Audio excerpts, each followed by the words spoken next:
Hey guys, and welcome back to another Facebook ads module. Today we're going to be talking about a new campaign structure that we've been testing and seeing really good success with, which we've labeled as the winning campaign. And it can be quite controversial in the community because it goes against what traditional ways of running ads tended to be, especially in the early 2017 and then moving into 2019, when you had the top of funnel, middle funnel, bottom of funnel structure. You have prospecting versus remarketing, scaling versus creative testing. This one goes against all these strategies and is a completely new model that we've seen really good success with, and we see little to no agencies or marketers use this one. So in this one, we're going to cover why some of these old strategies are out of date and some of the common pitfalls of these. Then we're going to run into the new winning campaign method, as you'll soon find out how it all works and how to then schedule it into your work calendar so you know how to implement it and integrate it with what you're already doing.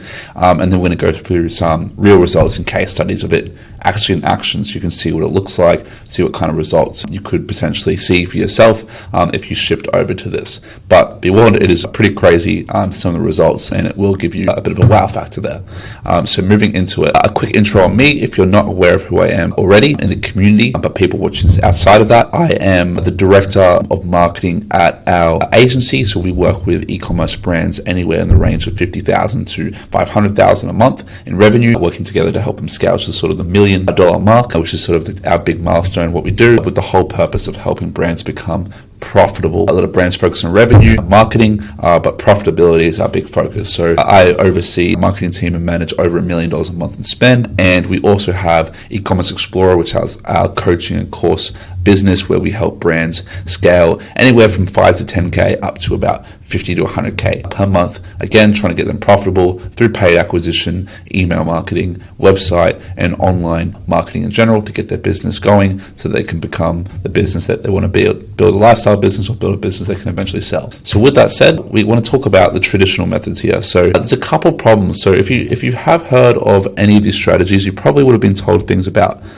top of funnel, middle of funnel, bottom of funnel, which is sort of the classic spend the money towards the top of funnel and spend 20 to 30% of your budget on middle of funnel, bottom of funnel. But the problem with this is it's quite out of date. It relies heavily on-platform metrics, so things like ROAS and Facebook CPA and purchases, which especially post iOS, which hit in 2020, is totally inaccurate. So it's out of date. Have to rely on inaccurate metrics. It's also super difficult to measure, right? If you've got 4, 5, 6 different campaigns running, it becomes very difficult to go know what ad is actually driving the performance for your store and what ad is just picking up what we call view-through metrics that look good from Facebook but aren't actually driving results to you. We also find it can be very hard to scale in the sense that when you run these traditional methods and you try increasing your budget, you tend to notice that your revenue doesn't follow with it. And so you double or triple your budget over time, launching all these different campaigns, but then results don't really flow through. And this is a really common issue. So it becomes hard to scale. I put it there twice intentionally because of just how difficult it is. Like I said, it's difficult to measure, and then it doesn't really get results for you. So you may have heard things maybe like prospecting and remarketing is a very popular one as well. Otherwise, there's also creative testing and scaling. We have your creative testing campaign, your scaling campaign, which used to be really effective, but again, it doesn't really work as well as it used to, especially when you're trying to rely on off-platform metrics like profit, revenue, instead of just focusing on ROAS. So these methods don't really work for us, especially with the changes in Facebook. So we have to make a change if we want to see success. Like I said, the definition of insanity is doing the same thing over and over again, expecting a different result. So we need to change our method. Like I said, it is an unprofitable strategy. Doing these traditional methods does not drive your new profit up. In fact, it decreases it, which is not the goal. It is very time consuming too. If you have many campaigns running with many different structures, it does take a lot more time. It can take 8, 10, 12 hours plus just to manage some of these campaigns. It really becomes a full-time job, something that operators and owners don't really have time to do, or even agencies for that matter, when they're managing lots of accounts. So you need a structure that is much less time consuming and works with the algorithm. And like I said, it's not very scalable either, in the sense that you have to keep launching brand new campaigns. Ads are always fatiguing, not getting consistent results, not getting effective results in which it's profitable enough to scale, and it's not really growing your business. It's just sort of burning your money away and not really going. So it's not a sustainable approach. So the solution that we have and the model that I want to teach today is called the solo climber. So the image sort of refers to, if you haven't seen the movie Free Solo, I believe it's called, with Alex Honnold, who climbs a giant cliff with no harnesses. It's a pretty insane documentary. But what this really reminds me of is the idea of, the cliff that you're trying to climb, which is usually a revenue target or a profit target. The misconception is that you need multiple campaigns and lots of different assets to climb it, when really you just need one or two really big champion creators, we call it, champion climbers that can take you up there. And really our version of the free climber is our one campaign, and so we call it the solo climber, the one campaign that takes all the budgets, all the efforts, all the difficulty, puts it together, and that's what you use to climb up to whatever your revenue goal, your business goal is. And I kind of like to compare it to having one professional climber trying to climb this peak, spending all your time and energy trying to make an absolute pro to climb, versus having 20 or 30 sort of intermediate or beginner climbers trying to climb. Which one do you think is going to be more effective at reaching the peak? So that's kind of where this analogy comes from. So our solo climber strategy that we talk about, our single campaign strategy, that's another way to think about it, has three elements to it, in which we want to sort of paint a model for you to really understand, in which it is built around having this unique strategy, this solo campaign strategy, which I'll sort of go in a bit more depth about how that all works. And then you need a schedule, which is a way of actually executing that strategy every single week and measuring the effectiveness of each of the tests you do to see what is working, what is not, and give you that ability to scale. So I'm going to run through a week-on-week schedule that you can use to implement this on repeat. It is very simple and easy to put in your calendar for less than 4 hours, a commitment a week. At absolute tops, I promise. It is not very time consuming. The biggest thing is going to be creating the assets, which I want you to spend most of your time on anyways. And then the structure, in which we're going to talk about how does this one campaign structure work and how can you implement it. And I'm actually going to run through some examples for that as well. So let's run into strategy first. So this is like the big case here. So the solo campaign strategy, the whole purpose of it is to drive 80 to 90% of your budget towards your best performers. And the reason you want to do this is, if you have $1,000 a day to deploy in ads, wouldn't you want to have your best performing ads get most of the spend, the one that's going to drive the highest ROI for your business? It's sort of like having a stock portfolio of different stocks and putting all your money in the best performing funds, the one that's going to get you the highest return on investment. That's kind of what it's like to allocate your budget, and you want to put most of your budget towards things that is the most secure and most consistent. And then you want to grab that sort of 10 to 20% of budget and put that towards the more risky things, the new tests, the items that might drive a high ROI for you, but you also want to mitigate your risk by not putting all your budget there. Well, what most people tend to do is they grab most of their budget towards campaigns all over the place, a big spread batch, which causes them to lose 60 to 80% of their entire funds to just wasted, lost ads. And some people just leave it on because ROAS might say it's good, but these ads are really doing nothing for their business. And that's when you have that case of where you try to increase spend and then nothing goes up, efficiency goes backwards, profit goes backwards, revenue stays the same, if not drops. So that's where it becomes really problematic. But if you have all your spend going towards the best performers, your winners, your champions, that's going to drive the highest result for your business. Then within this campaign, you want to be consistently looking for winners. So we call these champion creatives. They're like your solo climbers, your professionals, the ones that you want to find that drive a high ROI for your business. And when you find them, you want to stack these constantly into one ad set in which you're putting all your budget behind. Again, you want to have as many winners stacked together with the highest budget possible to drive you the highest ROI on investment. And the whole idea here is, instead of forcing spend across tens or hundreds of different campaigns and ad sets, we just want to have one campaign in which we let Facebook decide on our winners. So rather than creating an ad set with $50 a day or $100 a day, taking that away from what already is our winners and what's working, instead we want to consolidate that into one campaign, and we launch a test. We're going to see if Facebook decides to put spend behind our tests in our CBO campaign, so it'll be a CBO. And if it does put money behind our tests, we know then that it's likely to be effective and likely to drive a result for us.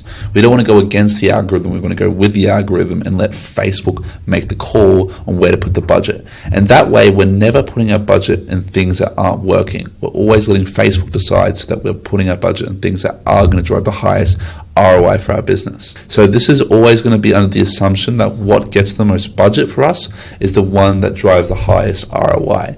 And this is a pretty safe assumption to have, because even if an ad doesn't get spent that might have done well, we really want the budget to go towards the things that are going to get the best result, which almost always, I'd say 99 out of 100 times, Facebook's going to get it pretty darn right very quickly on what is going to drive an ROI for your business. So there's a few benefits of why this structure really works outside of the fact that it drives amazing results. One, you get out of learning phase much quicker, in the sense that if you have all your budget dedicated to one campaign, that means that you just have to get 50 conversions in one campaign to get out of learning phase.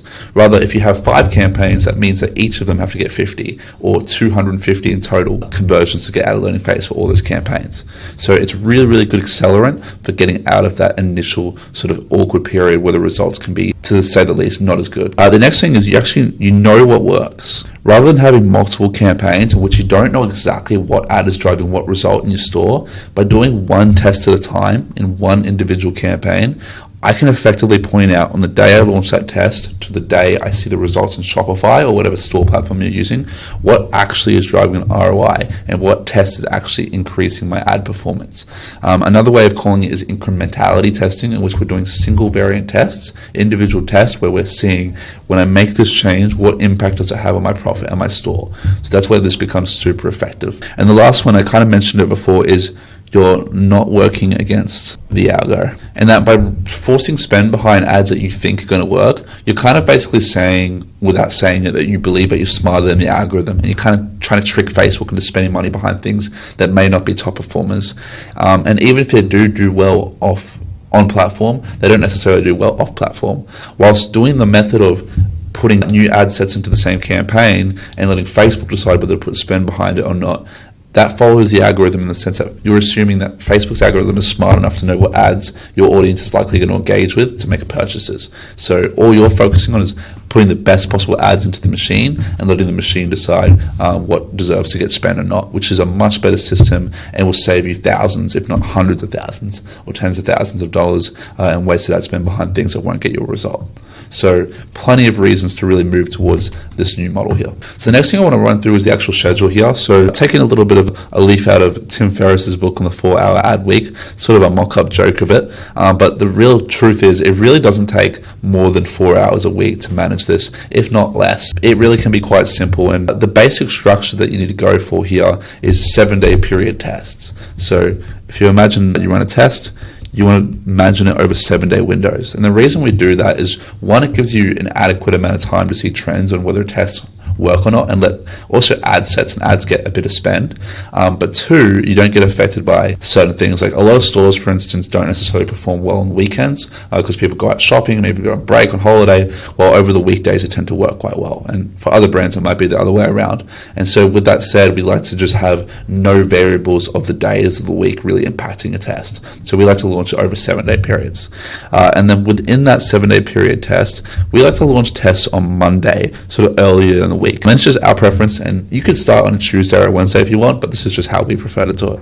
So Mondays we'll usually launch a test, and you can launch up to 3 tests at once. If you're at a small budget, 1 will probably suffice, but you can move to 2 to 3 if you so please. Tuesday we usually do nothing. Tuesday's a break day, just kind of let the test do its thing. Wednesday we will usually do a check, and I should also mention here that usually spend about 2 hours researching and then formulating a test, maybe a bit longer if you have creatives and stuff to produce, which can take a bit longer of course. So maybe just put an hour here. Checking really takes 15 to 30 minutes depending on how in-depth you want to go, but really to check a campaign, make sure it's actually spending, or see if there is any spend going towards your new test, can take 20 to 30 minutes, absolute tops. Thursday, again, we kind of do nothing here, and then Friday, you want to make the big decision on whether to keep or kill, and which keeping meaning if a test is successful and starts to get some spend, usually we say the rule is 25% or more out of the campaign budget that you have. If it picks up 25% or more, usually it's a winner, and we'll grab that and move it into our winner ad set, which we'll talk about in the structure section. Or kill it in the sense that if it gets no spend and Facebook is not giving it a single dollar or anything, and the campaign is just running as normal on the ads that are already existent, that means that we usually kill it and try something else. On Monday on the next test, we'll launch something else and use those insights to try something different. But a lot of the times it might be at 10 or 15% of the budget, and we might just leave it, which is also another action here, in which we might wait till Monday to see whether it's worth keeping, killing, or turning off or turning on. That's another way of saying it. So yeah, and that just kind of repeats. Start on Monday again, launch a new test. Nothing on Tuesday. Wednesday we'll check to see what's happening. Is it getting spend? Might check it Thursday, but not necessary. And then Friday we're usually making a decision whether to keep or kill, or sometimes leave it till the next Monday if it hasn't spent and it just needs a bit more time. So with the structure of this campaign and how you sort of actually do it on platform, we have a single campaign, a CBO budget. So basically you've got one campaign, and that's the only campaign you have, by the way, in the ad account. It is just a one campaign structure in which all your ads will live. And then within that, you have 3 ad sets at a time. You'll have always live your winners. So this is this top one here. And what your winners are is your best performing ads, all grouped together. So when we're launching this campaign and you're creating it from scratch, usually you want to aim to have at least 3 to 5 on launch. So whatever ads have worked well in the past for any products, just put those together in this winners ad set, and that will be your beginning base. It is nice to have a couple. You don't need to on day one. You can launch this without winners and start to populate it. But make sure you have that ad set there. And I'm sure if you've got something that you've run before on Facebook, you'll have an idea of that. So you can just grab the post ID of those. If you don't know how to do that, all you have to do is just kind of Google how to grab post ID, and that just helps you keep the engagement, the likes, comments, etc. Of the ad in the ad when you put it there. All the data as well is stored there. Then you want to have your concept. So a concept usually can be broken down into 3 elements. That can be a product that you're promoting. It could be an offer. It can be the creative, or it can be an angle. So for instance, if I'm a fashion brand, I might test a new SKU, a new dress, or an offer might be a buy one, get one offer. Creative could be, I've got a new video I want to test, and then an angle could be an audience or an ad copy variant that I might want to test. And that's usually the order of impact in that order there: product, offer, creative, angle. So if you want to have high impacts and you haven't really seen success, go towards more the left side of the angle. Or if you've got some winners that are really working, you might want to do more creative and angle variants of those winners to try to overtake the winner there and find some new winners to populate that ad set. But remember, the goal here is to get your winners. Your goal here is to kind of get your winners to sort of 10 to 15 ads. If you can get more, fantastic, but that's usually all you really need to get to sort of the 1,000 per day mark, which is a really, really strong position to be with this campaign. But this campaign in general can spend, 10K plus per day. So don't worry about having high budgets behind this campaign. It can really work as long as you have the assets and collateral to get it up and running. So you want to have 2 concepts launched at the beginning, and then every week you want to launch a new concept at a minimum. Again, you can run 1 to 3 new concepts in a week if you want, if you have the budget to do it, but 1 is usually enough to suffice. And then you have your ads. So within each ad set of a concept, then you have your ads themselves, and this is what we call the 3-2-2 method, in which you have 3 creatives, 2 ad copy, so this is your body copy, and then 2 headlines, which is the copy below the image or video on an ad. And what you can do when you create an ad set is set something up called a dynamic creative, in which you're able to have multiple combinations put together into one ad, and Facebook will automatically cycle between the 3 creatives, the 2 copies, and the 2 headlines to find the best combination. Then you can look at that combination and what got most spend, and then use that for your next set of tests. So this is the most optimized method for allowing Facebook to have autonomy on testing your creatives. So here I might put 3, if my concept is videos, a brand new video I've got, I might do 3 different variants of the video with some different hooks. I might do 2 ad copy variants that are generic about the brand, and 2 headlines with my offer, and then Facebook's going to put that good combination together. Whatever gets the most spend is great. I can grab that post ID and put it into my winners, and then when I do my next set of tests, I can use that insight to make sure I've put my best foot forward for the next test. So that's the basic structure, and you just need to keep rinsing and repeating that. So this is what it looks like on Facebook. You'll see here that I've got my campaign, my dynamic creative one with You can see here I spend $1,800 a day, so you can tell you can spend quite good amounts of money and get some pretty consistent results. And then within that, you can see here that I've got my control consolidated. So control consolidated means my winners in this case, and then I've got my different tests. You can see here we had a Black Friday campaign, we also had a UGC campaign, and then we had our just a product page URL campaign focusing on this particular angle. So these are all different concepts, and you can see here, of course, Black Friday got most of the spend, as you'd imagine, and then you can see here the UGC also got quite a lot of spend. And the rule, remember, is trying to get 25% or more of the budget going towards that, in which you can see the UGC and Black Friday has done that, and that would mean that I'd be grabbing those winners and the best performing ads within those and putting it into my control campaign.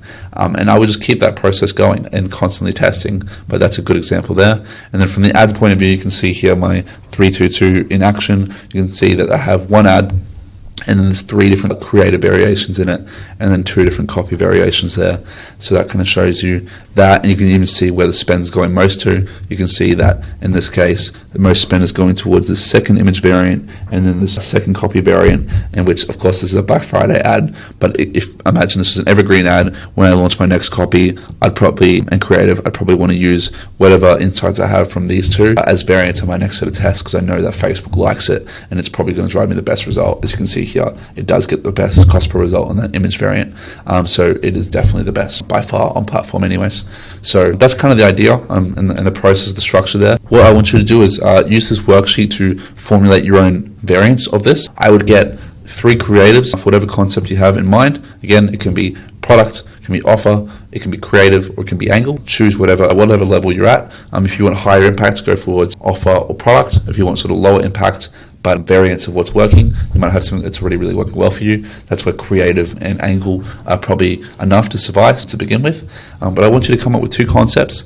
So concept 1, concept 2. Then we have 3 worksheets here if you want to do a third one as well. And yeah, I want you to start executing that and building that campaign out. Remember, when we come back here, we have one campaign with dynamic creative testing, and then we'll have our winner ad set, which will move our best performing ads into, and then have our different tests and different ad sets there, or CBO, and then our 322 method for 3 creative variants, 2 copy variants of the body, and 2 headline variants. And then we want to launch those in there. So what I would do is I'd recommend getting that live. Some FAQs, just because there are definitely some questions that come up when I bring up this method. One common one is, isn't putting it all in one campaign going to sort of combine my risk versus diversify my campaigns? In which I will usually say that, although that is true in theory, having it all in one campaign is actually less risky, because every time you launch a new campaign, you're basically starting from absolute scratch. And so if I'm grabbing 50% of my budget and launching it towards new campaigns, that's 50% of my budget that could have been put towards my best performing ads. So by doing that, that means that I'm immediately risking 50% of my budget on what is likely not going to work, because 9 out of 10 times an ad's not going to work, and that really tells you that you're taking a bigger risk by launching new campaigns than putting it behind whatever is your top performing. The next kind of question here that I get is, isn't it easier to scale horizontally, meaning launching more campaigns? In which, again, the answer is yes, it's easier to spend money, but that doesn't necessarily mean it's easier to scale profitably. I find that when I launch horizontally and launch many campaigns, as much as it's easy to spend, it isn't easy to scale the actual business itself. Whilst when you have one campaign, all you have to do is increase it vertically, which is as simple as editing the budget, increasing it by 15 to 20% every couple of days. Sometimes I might even increase 10% every single day if I'm going quite aggressively, and it becomes very easy to sort of double or triple your budget over a couple of months, especially if things are profitable and looking good. And all you have to do is add ads into that campaign. So it takes very little time and is extremely effective. And ads can last anywhere between 6 and 12 months, sometimes more, sometimes less, but it can last much longer than the traditional campaign structure. So that's where I'm a big fan of that. The next kind of question I get is, isn't it better to use interests over using broad? So I did need to mention that within the ad sets themselves, the ad sets broad, meaning there's no interests, no exclusions, no targeting. And that means no placement editing, that means no gender, that means no age, that means nothing. And the reason you want to do this is, even though it might make sense in theory to go interests and narrow it down, when you launch broad, that doesn't necessarily mean it's going broad. All it is it means that you're giving Facebook's pixel full autonomy on who to target for your business. And most of the time, it's going to know your industry, it's going to know your product, know your brand, know competitors in your industry, and know where to target your your copy creative to the right people to get your purchase objective. Because if you launch a campaign, we always launch with purchase objective, and that's basically telling Facebook, hey, I want to find people that are most likely to take this action. And Facebook's very smart and knows what a purchase is, especially with all the Shopify stores that use Facebook. So it is very unlikely that it's not going to be familiar unless you've got this brand new product that's never seen before, which is a very small percentage of you, in which targeting still wouldn't make sense. It makes more sense to let Facebook find that person for you. So even though on platform can look better with interest, it certainly isn't as scalable and won't be able to last with bigger budgets. So definitely recommend broad. And the other reason as well is if you launch a test, you want to keep the targeting variables the same. You don't want to amend creative and concepts as well as targeting, because then you're doing multi-variable testing, which becomes very difficult for you to go, was it the interest or was it the ad itself that caused that impact and profit, which we really just want to let the ad itself be the decider for that. So we just want to be creative marketers rather than sort of button pushers with interests. Can I test more than the 3-2-2 method? So we got the 3-2-2. Can I do things like a 5-2-2 or an 8-3-2? Like, can I do multiple variants? And which the short answer is yes. 5-2-2 is okay. 3-2-2 is obviously the optimal. And the reason we do 3-2-2 is, if you think about that, that's 12 variants of ads. If you do the math on that, which means that if you've got $100 per day, that might split between 12 or even maybe 3 of the ad variants might get all the spend, in which that's only $30 a day. So if you're doing 5-2-2, that becomes 20 different variants, which becomes even more narrow. So really, we just want to consolidate as much as possible whilst also giving Facebook enough assets to test. So that's where that number really comes from. So I wouldn't go too much more than 3-2-2, but if you have a big budget and you want to test more and you have heaps of creative, I wouldn't stop you from trying 5 creatives at a time. But 2 copy, 2 headlines is enough really to go. And the last one is, what about ROAS? What if my ROAS becomes lower when I test this?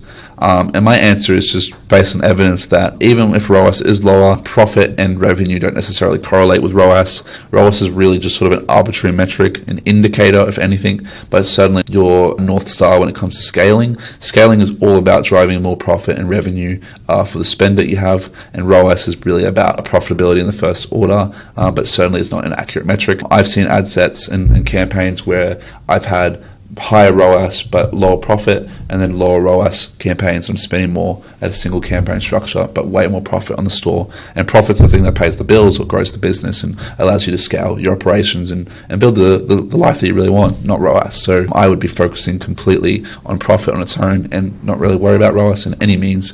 You can even have a less than 1 ROAS and still have a very profitable campaign. It's not your metric, not your North Star, so I wouldn't use it for this measure. So a couple of results. You can see here, this is a client, a brand that was, driving quite good revenue, doing quite well store-wide. We're talking about a brand that does, 5 to 8K in revenue, yet not profitable because of high operating. We made the change around the late October, and you can see here the change. And then if you look at the next month, even before Black Friday on the 15th, had very, very green profitable numbers. And I think the brand ended up making 100,000+ that month, pure profit after salary. So an incredible result, just shows the impact of what structure can do with very similar ads. Another campaign, another client in which a brand in July was losing money, and we're talking about high peak periods of this brand. August losing money, but a little bit less. The change was made. September, the first month ever where they've really experienced online pure profit, and then it's increased again from 14 days in profit to 20 days in profit. So incredible change in events, and you could imagine as that came towards the holiday period, that got better and better. And we got one more, in which this brand is doing 100K in revenue, yet is not profitable, almost 9K in the red, which is, pretty bad, but a lot of brands do experience this, especially with high operating.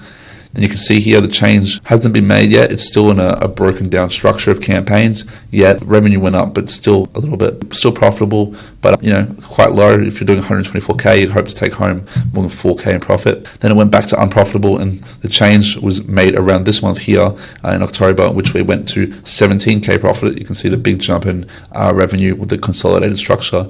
And then you can see here in November, aggressively scaled, and even before Black Friday, we were looking at 20% net profit, which is sort really the ideal range for e-commerce, a very healthy range. You can see here this month did 120k, so pretty insane results. So with that said, the actionables is we want you to create an individual campaign in your ad account, a individual winning campaign, the solo campaign structure that we talked about. I want you to create an ad set and put 3 to 5 winners in that ad set that you can launch. And then I want you to have 2 concepts within that as well. So if we come here, I just write down these things. So you want to launch the solo climber. Within that, you want to have your winners, 3 to 5 ad set. You want to have concept 1 done, so whatever that is for you. And then you want to have a second concept as well to test against it. And then you want to run it for a week. So remember we talked about the 7-day schedule, the 4-hour ad week, in which we talk about 7-day period testing. You're going to launch this for 7 days and see if you can outperform your winners.